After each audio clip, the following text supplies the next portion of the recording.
Esse salmo, salmo de número 1, ele nos apresenta dois caminhos.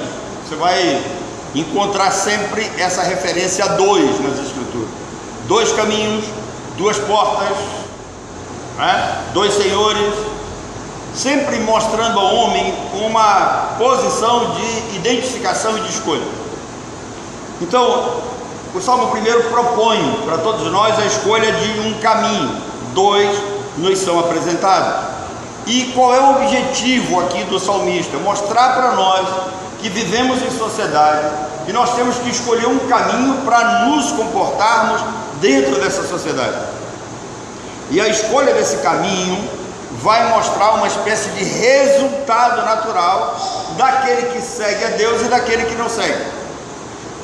O salmista faz um contraste: o caminho do justo e o caminho do ímpio. O caminho do justo vai continuar habitando na casa do Senhor, o ímpio aqui não vai prevalecer.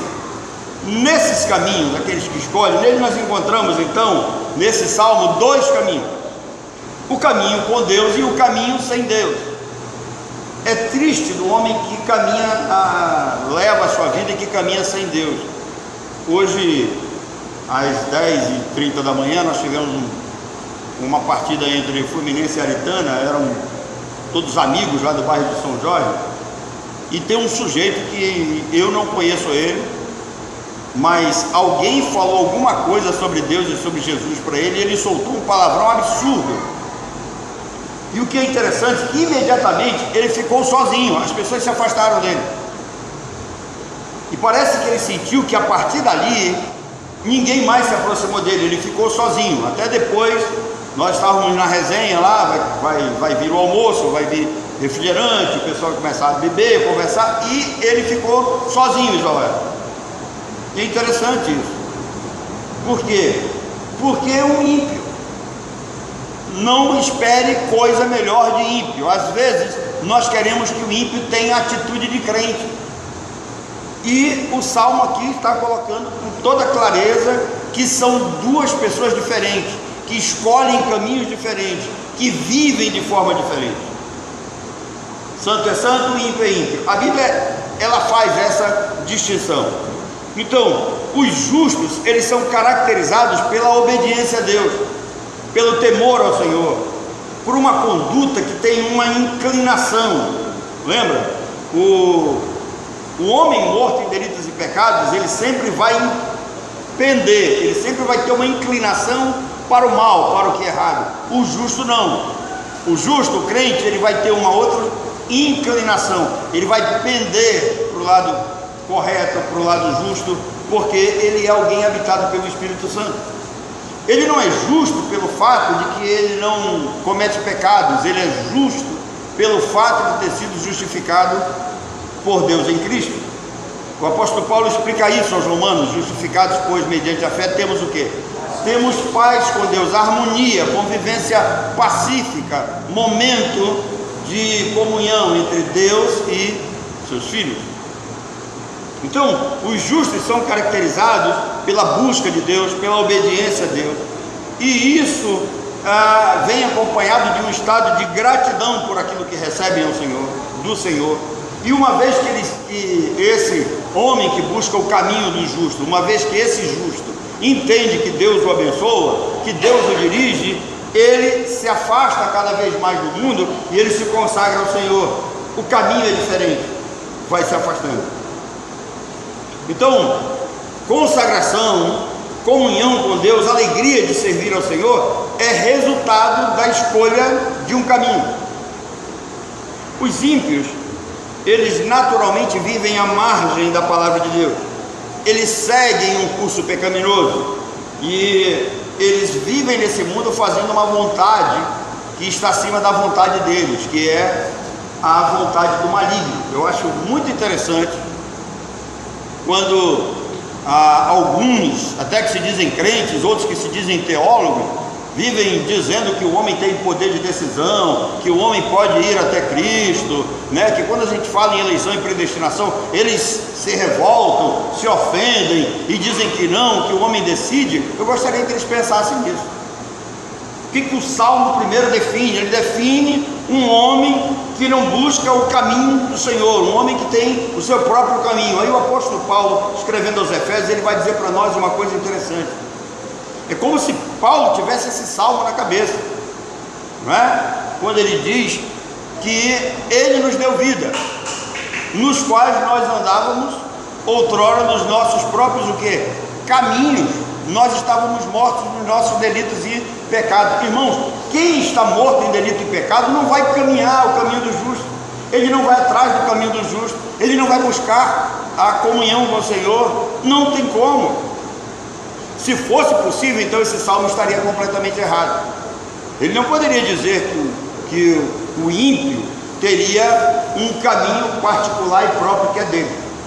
Ele estaria dizendo, olha, o ímpio age assim, mas ele pode agir assim se ele quiser. Não, o salmo ele é categórico. Existem dois caminhos definidos, dois grupos que estão caminhando, e se não acontecer um milagre da graça de Deus em mudar o coração desse homem, ele vai continuar nesse caminho até o fim.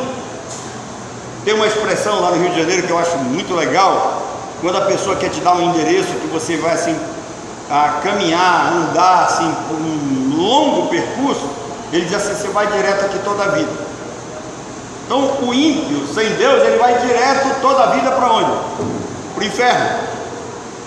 Não tem como. Então os ímpios naturalmente vivem à margem da palavra de Deus. Paulo ainda escrevendo aos Efésios, ele diz que esses ímpios, eles vivem alheios de Deus, completamente distanciados, sem nenhum desejo de relação com Ele.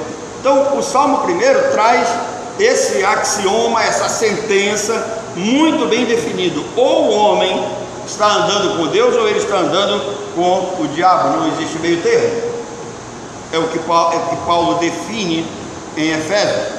Então esse salmo mostra uma linha separando esses dois grupos. Tem um abismo na realidade entre eles, e aí, se você quiser entender melhor isso, lembra de Jesus falando sobre a história do rico e Lázaro, né? Tem um abismo entre eles, não tem como separar. Quem anda nos caminhos de Deus, eles são facilmente identificados pela forma como falam.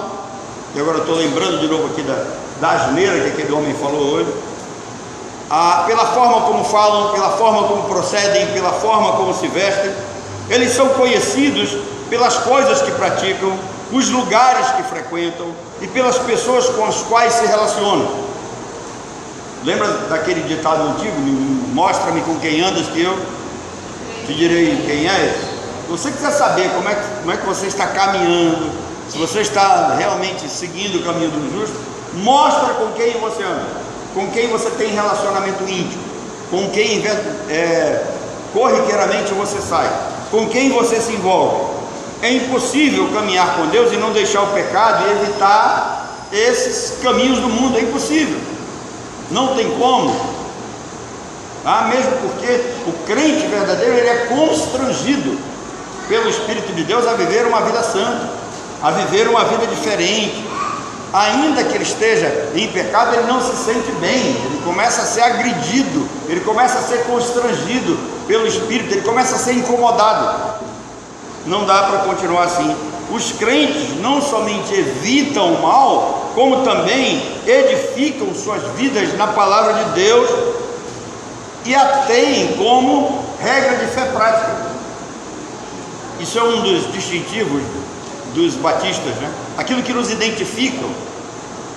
E os batistas são identificados como aqueles que seguem a Bíblia como única regra de fé prática. Não vale o que o pastor diz, não vale o que os líderes dizem, não vale o que as pessoas pensam. O que vale são as Escrituras.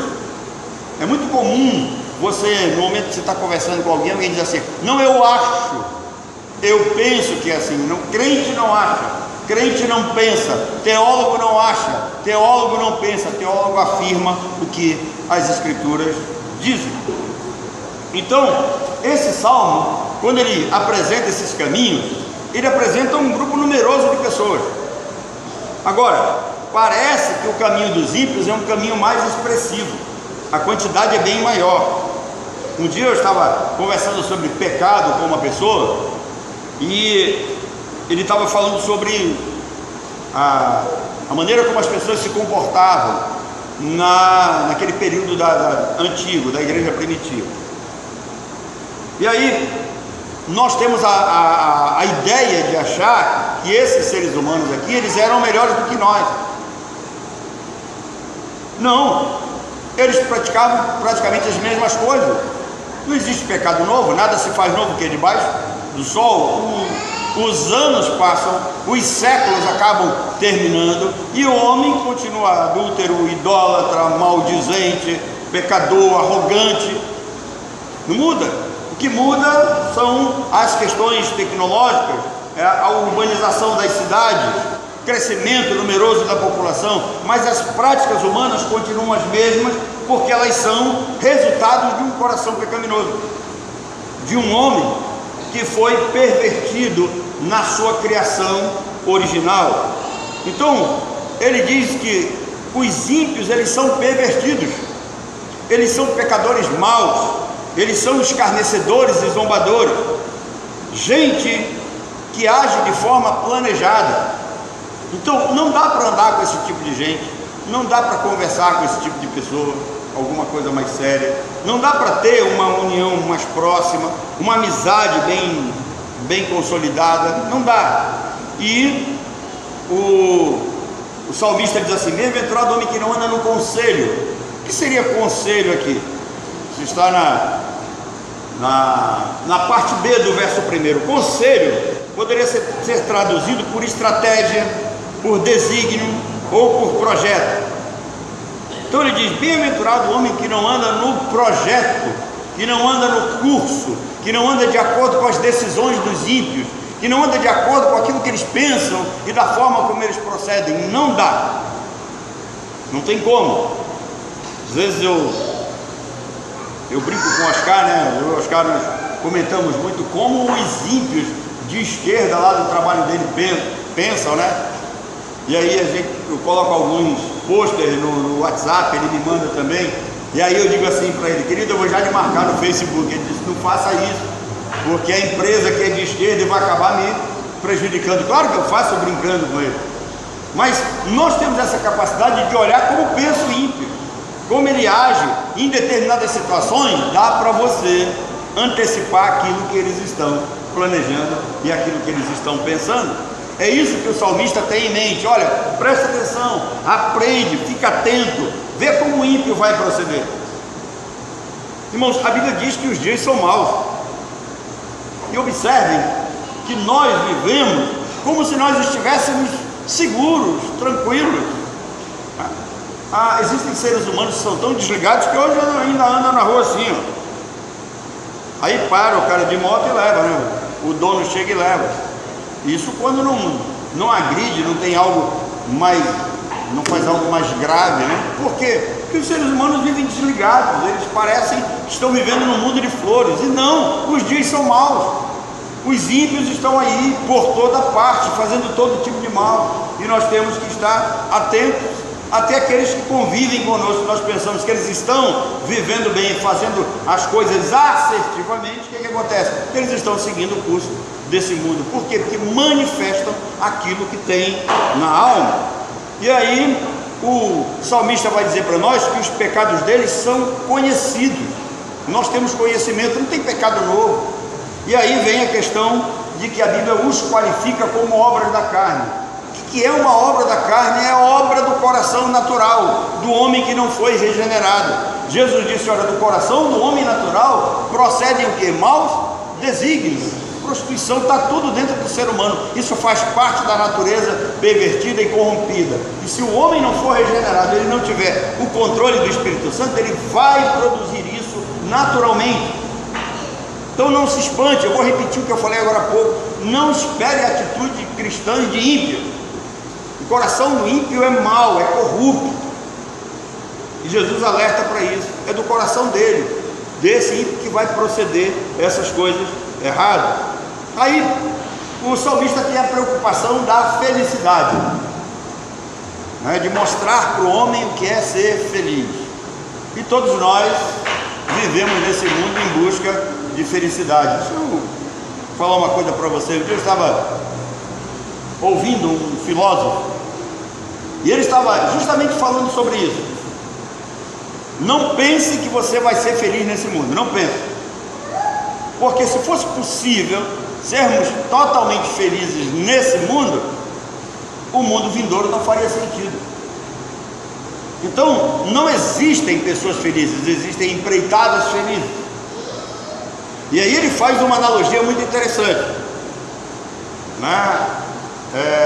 Clóvis de Barros, esse filósofo, ele diz o seguinte, que o Brasil foi campeão mundial e os anos se passaram e ninguém mudou.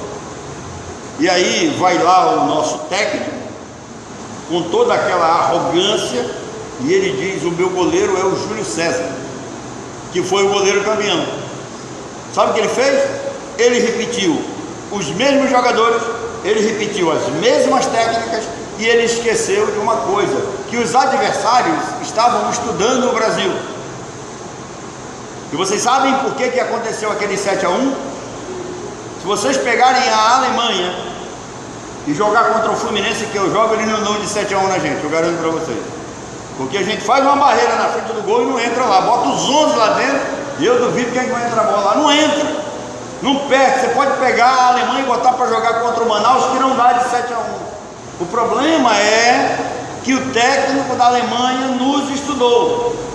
Ele disse o seguinte, que se o Júlio César bater tiro de meta, a bola vai cair geralmente com o Oscar. Então bota 3 alemães em cima do Oscar quando o goleiro for bater o tiro de meta. Se ele for sair jogando, marca o Daniel Alves, que geralmente ele saía jogando com o Daniel Alves. Significa o quê? Que o técnico da Alemanha estudou, analisou os nossos jogadores, viu como o nosso esquema funcionava e nós pegamos de 7-1. Então, por que ele está ensinando isso para nós? Ele está dizendo que não vai adiantar você repetir as mesmas coisas para você tentar ser feliz, que o resultado não vai ser o mesmo. Amanhã você é uma outra pessoa. Aliás, ele diz que é por isso que nós morremos. Amanhã, células morreram, células nasceram, né? Pensamentos se foram, você adquiriu novo conhecimento e assim vai. E é o que o salmista está dizendo aqui. Olha, observa o caminho dos ímpios. Os ímpios têm uma maneira de pensar, uma maneira de agir. Dá uma olhada neles, conheça as estratégias deles, se afaste deles, olhe para a lei do Senhor, medite nela, aprenda, retire dela o que é necessário para você viver bem e caminhe com ela, longe do caminho dos ímpios. Ele define isso, é tão fácil para todos nós.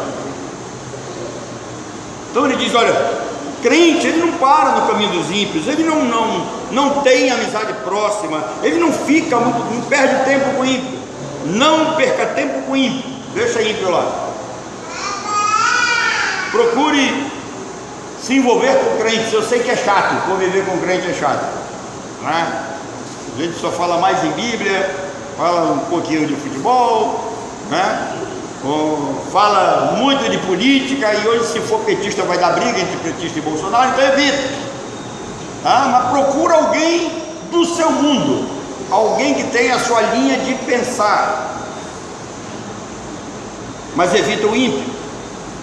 E aí ele diz que existe um caminho para que o homem seja feliz e bem sucedido. Agora note, eu vou repetir, não existe felicidade completa. Nós participamos de momentos e de empreitadas felizes. Até mesmo quando nós saímos para um momento de lazer, quando nós retornamos, a nossa mente está arejada, nós estamos felizes, porque passamos um dia alegre, tranquilo, mas o nosso corpo está pedindo cama.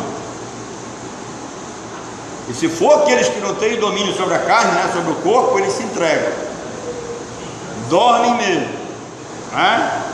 Por aí vai. Então, o homem, para ser feliz e bem sucedido, ele tem que saber dizer não ao caminho do ímpio. Ele conduz a sua vida dentro de uma postura de oposição e de resistência ao pecado e aos ímpios, aos escarnecedores. Eu tenho uma certa dificuldade para dizer não. Eu gostaria de dizer não, né? Por exemplo, daqui a pouco eu já vou ter que ir para outro lugar.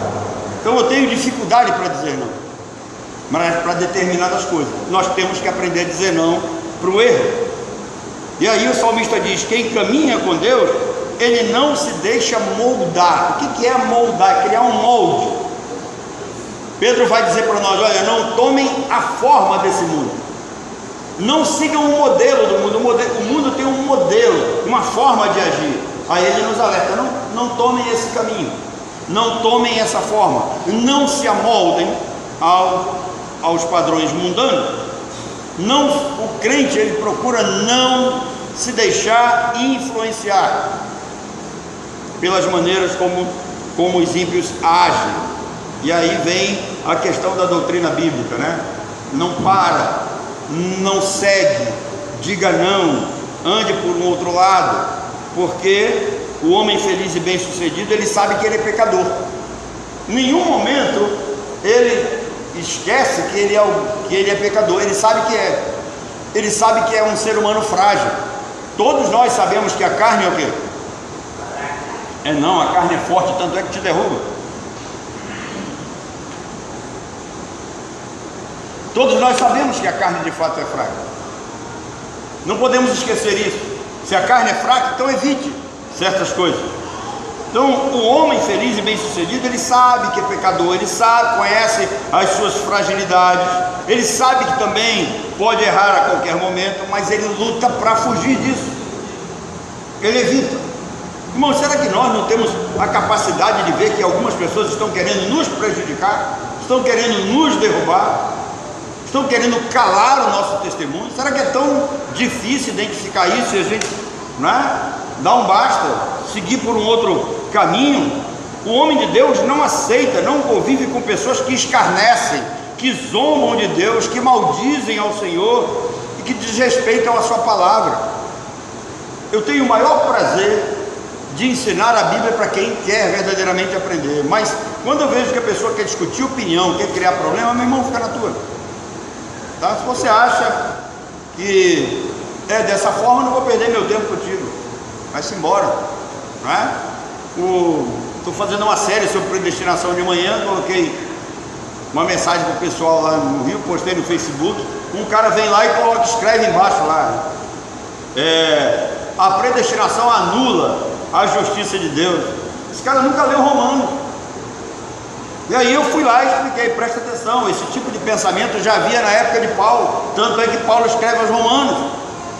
A injustiça da parte de Deus? Não, de modo nenhum, porque o soberano diz que ele vai ter misericórdia de quem ele quiser ter misericórdia, ele vai se compadecer de quem ele quiser ter compaixão, ele é o Senhor. Então, o maior problema do homem na história é querer ser Deus. Ele herdou isso de Adão, né? Ele quer competir com Deus, ele quer discutir com Deus, ele quer ser, de certa forma, igual a Deus.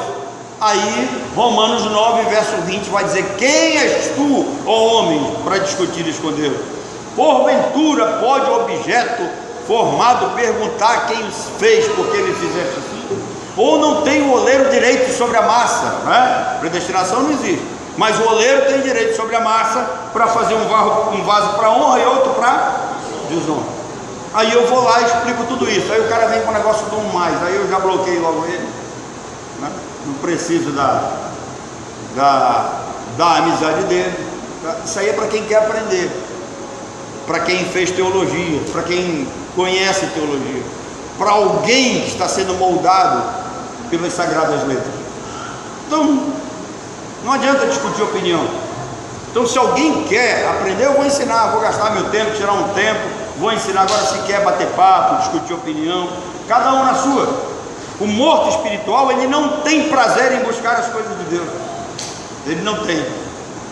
Irmãos, às vezes eu fico ouvindo diferentes opiniões dos rabinos, e olha que são homens que eles vivem trancados em determinados lugares estudando. E eu confesso para vocês que, sabe, tem hora que a cabeça começa a doer. Eu acho que eu já estou ficando velho mesmo e chato, que eu não quero mais estudar como antes. Não dá mais, eu largo lá, vou fazer alguma coisa, e agora, né?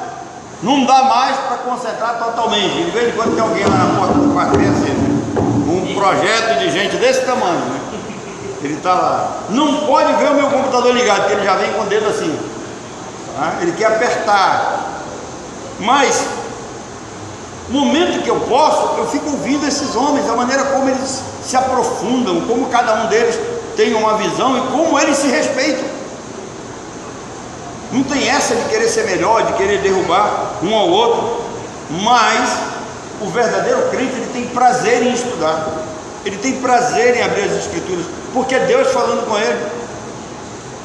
Irmãos, quando vocês verem por aí isso, dizer, não, Deus falou comigo. Falou? De que forma que ele falou? Não, eu ouvi uma voz aqui, não é Deus não, meu irmão. Tá? Foi um inimigo que sussurrou no teu ouvido. Deus fala por meio da sua palavra, é aqui, o que ele fala, mais nada. Vê que essa história, Deus me revelou, não existe revelação fora das escrituras. O Apocalipse vai dizer que aquele que retirar de onde não devia, acrescentar, vai sofrer os flagelos. Acabou, o livro fechado, está aqui, não precisa mais. Às vezes eu fico chateado quando alguém diz, olha, Deus me deu uma mensagem para eu passar para você. Eu digo logo, olha, eu não creio que Deus tem menino de recado, tá? Mesmo porque, se Deus quiser falar alguma coisa para que eu aprenda, para que eu saiba, Ele não vai falar para você. Que em termos de expressão, Ele vai falar comigo. Afinal de contas, quando você abre as cartas do Apocalipse, você vai ver o quê? O Senhor Jesus Cristo destinando a mensagem para quem? Para o anjo da igreja. Ele não dirige para nenhum membro, ele não dirige para ninguém fora daquela igreja. Quando ele quer falar para a igreja, ele procura aquele que é responsável, aquele a qual ele constituiu como líder, como pastor, e vai falar para ele. Agora, não existe essa história de, não, eu sonhei, o que eu estou trazendo para vocês aqui hoje, eu sonhei. Acaba com isso. O que eu estou trazendo para vocês aqui hoje é uma verdade bíblica, que ela está sendo interpretada à luz das escrituras sagradas, baseado nos escritos originais, e que ela é aplicável à sua vida, e que se você aplicar, você vai ser bem sucedido. O que eu estou dizendo basicamente aqui? Identifique que na sua vida tem dois caminhos propostos diante de você, tem uma multidão caminhando à sua frente. Identifique que tem um grupo que não anda no conselho dos ímpios, não se detém no caminho dos pecadores, não se assenta na roda dos escarnecedores. Esse grupo, eles têm prazer em aprender do Senhor, na sua palavra medita dia e noite. Eu dou um conselho para você: siga esse grupo, vá atrás dele. Agora, o outro grupo não, afaste-se dele, evite esse grupo aqui, diga não a ele. É isso que esse salmista está dizendo, é isso que o salmista está dizendo, que este salmo diz para nós, né? O crente não segue o curso desse mundo. Esse mundo não tem vida em si mesmo. Se a vida que está em nós é porque nos foi dada em Cristo Jesus. Então, basicamente, a proposta do Salmo primeiro é essa: preste atenção, olhe esses grupos, veja a maneira como eles caminham, tome uma decisão, siga um grupo, evite outro, para que você seja bem sucedido. E aí ele vai dizer uma coisa para nós: ele será como a árvore plantada junto ao quê? No ribeiro de água. Esse salmo, ele é escrito na geografia da Palestina antiga. Basicamente, as plantações tinham necessidade de água. Grande parte daquelas terras são terras áridas, deserto puro. Então, procurava-se um lugar para plantar. Quem tinha um ribeiro de água para plantar próximo a esse ribeiro de água, ele era um privilegiado. E aí ele diz: olha, que o homem que procura um caminho justo, ele vai ser como a árvore que não precisa você estar regando, que a raiz dela retira água da corrente, ela vai produzir. Você pode esperar que ela vai dar fruto bom, vai dar fruto doce, vai dar fruto para a glória do Senhor. É isso que ele nos ensina. Mas aqueles que caminham em terra árida, no final eles vão secar, eles vão ser cortados como folha, como palha seca. Interessante que ele fala de palha que o vento dispersa, né? E aí, se você quiser entender isso, como é que os caras peneiravam trigo antigamente? Jogava para cima, né? Como alguém faz no café artesanal, joga para cima. Para quê? Para que o vento tire as folhas, tire a palha e fique apenas o quê? Os frutos. muitos desses homens serão afastados por ventos de doutrina, muitos serão afastados por ventos que nós não conhecemos, situações adversas, mas ele diz que o justo permanecerá habitando na casa do Senhor. Que assim nos faça o Senhor, para a glória do nome dele. Amém?